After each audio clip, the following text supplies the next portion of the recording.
జాతీయవాద జర్నలిజానికి అసలైన వేదిక నేషనలిస్ట్ హబ్ ని సబ్స్క్రైబ్ చేసుకోండి. నోటిఫికేషన్స్ కోసం బెల్ ఐకాన్ పై క్లిక్ చేయండి. అందరికీ నమస్కారం అండి. ఈ రోజున విశ్వేశ్వరరెడ్డి గారి గురించి నాకు తెలిసిన కొన్ని మాటలు మీకు కూడా చెప్పాలని, మీతో కూడా పంచుకోవాలని కోరుకుంటున్నాను. ముఖ్యంగా ఆయన జస్టిస్ కొండా మాధవరెడ్డి గారి అబ్బాయిని సంగతి మీకు తెలుసు. చీఫ్ జస్టిస్గా చాలా చోట్ల చేసినటువంటి ఆ వ్యక్తి, ఆ కుటుంబం నుంచి వచ్చిన వ్యక్తి. అలాగే అపోలో మా సంగీతారెడ్డి గారి శ్రీవారు.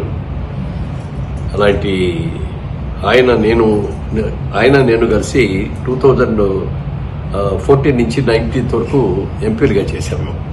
అప్పుడు ఎక్కువగా గమనించేవాడిని ఆయన ఎంత నాలెడ్జబుల్ అంటే ఆయనకి తెలియని సబ్జెక్ట్ లేదనిపించేది. ప్రతి సబ్జెక్ట్ గురించి కూడా హోంవర్క్ చేసుకుని చక్కగా దాని గురించి పార్లమెంట్లో మాట్లాడుతుంటే మేమందరూ కూడా చాలా థ్రిల్లింగ్గా చూసేవాళ్ళం. మేమందరం కూడా, ఎందుకంటే మంచి లాంగ్వేజ్ చిన్నప్పటి నుంచి బాగా చదువుకున్న మంచి ఇంగ్లీష్ లాంగ్వేజ్.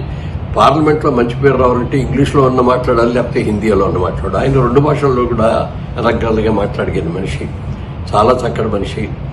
మరి వారి లాంటి వ్యక్తి మధ్యలో అంత బాగా చేసే వ్యక్తి కూడా లాస్ట్ టైం దురదృష్టవంతుగా వెళ్ళకపోవచ్చాము. కానీ అలాంటి వ్యక్తులు మనకు అవసరం.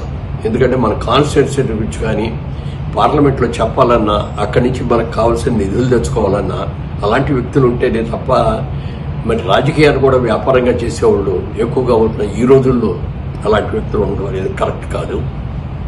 డెఫినెట్గా మంచి మెజారిటీతోటి విశ్వేశ్వరరెడ్డి గారిని మీరు తప్పనిసరిగా గెలిపించుకోవాలని మనస్ఫూర్తిగా కోరుకుంటున్నాను. థ్యాంక్ యూ అండి.